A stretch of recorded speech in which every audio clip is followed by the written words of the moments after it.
1510 KFNN. Thank you, John. Right now, 93 degrees, 6:34 in the morning. You're listening to Business for Breakfast here. Ken Morgan and Julie Doherty with you. Hey, Ken. Good morning, everybody. We are open and trading. Right now, the Dow is down 18 points, S&P down 1.5, and the NASDAQ is down 4.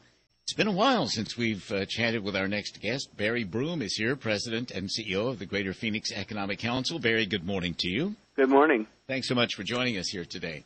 Thank you for having me. Well, we can't get through a day without hearing some sort of story about Arizona Bill 1070, and a lot of it seems very negative, although if we are to believe the polls that they're taking out there, most of Americans in general are in approval.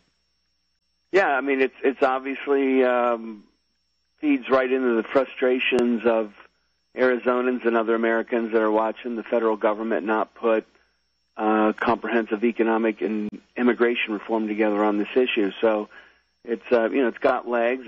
It's been something that's been very game changing in the political climate, not only in Arizona but in California and other places. So the public's behind it, but we haven't necessarily lived with the law very long. So we're not sure how it gets implemented. We're not sure what its pros are, what its cons are, once it's in place. And then, of course, the challenge for us and other people that are driving the economy in Arizona, it creates a lot of unintended consequences from an economic standpoint. Well, I keep forgetting. When does the bill officially go into effect? End of this month. 29th or something, isn't it? Like that? Yep. Okay. Yep. So at this point right now, Barry, what are we seeing? Are we seeing any real impact from it? Well, the real impact, there's been two real impacts. One is on the brand of Arizona. I mean, a big part of making the state stronger economically to industry sectors, whether it's aerospace or solar, is, your reputation, your brand have a lot in common. So it's been affecting our brand negatively.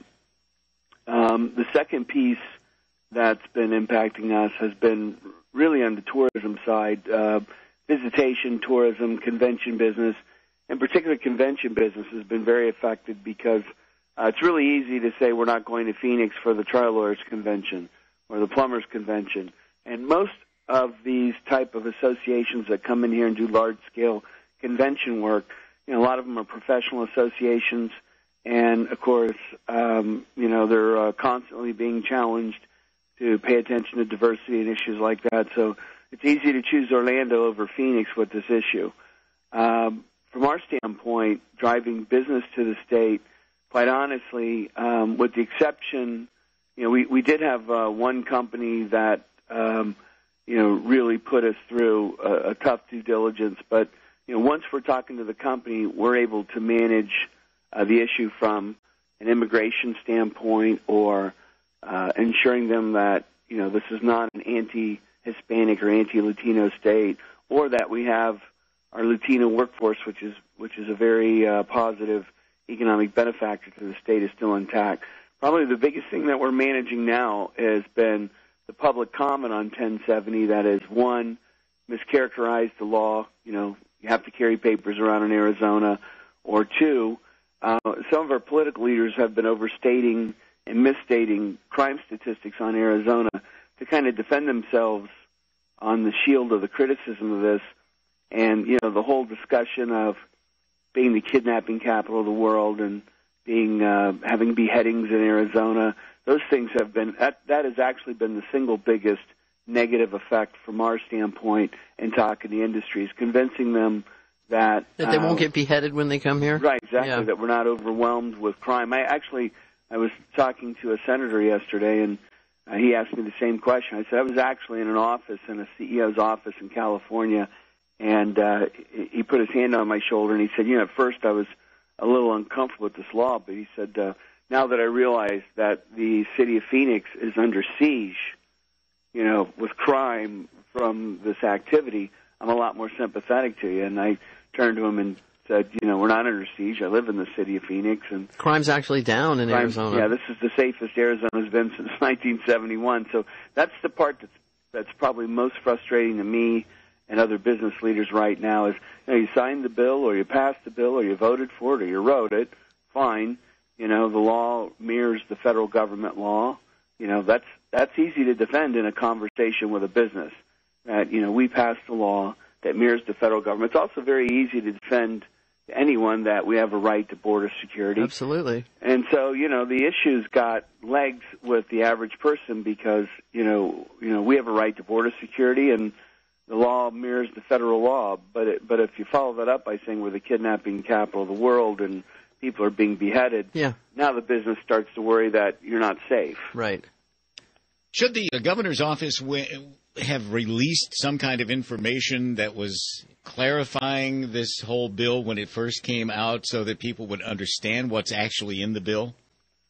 Well, there's two things on that, and in defense to the governor, when we under Janet Napolitano, she signed the employer sanctions law, which to me I thought was far more harmful to people than this law would be, but that law kind of came, went, got passed, and there wasn't a lot of national discussion on it, and that surprised me quite a bit. So when she signed this law, I really didn't anticipate myself that it was going to catch fire like this, and I think it caught everybody off guard. Once it did catch fire, there are too many people, both on issues. Both Democrats and Republicans have a different agenda around this issue, and both parties have taken this issue at the expense of Arizona and manipulated information and sold it in ways that isn't accurate. So it just got out from under us from a communication standpoint. And, once you're on CNN and Fox 24 hours a day, 7 days a week, you're pretty much managing a fire from that standpoint. It seems, though, that most of the stuff that you're doing right now is one-on-one with individual situations as they come up.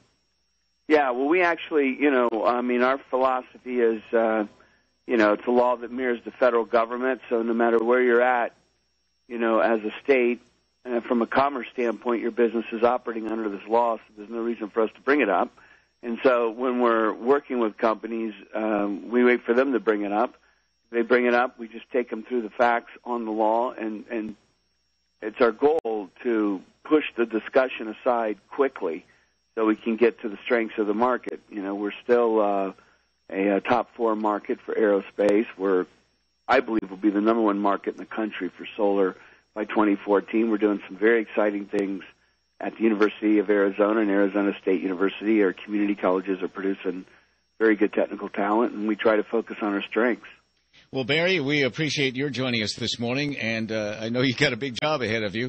Barry Broome, President and CEO of the Greater Phoenix Economic Council. Thanks for being with us today.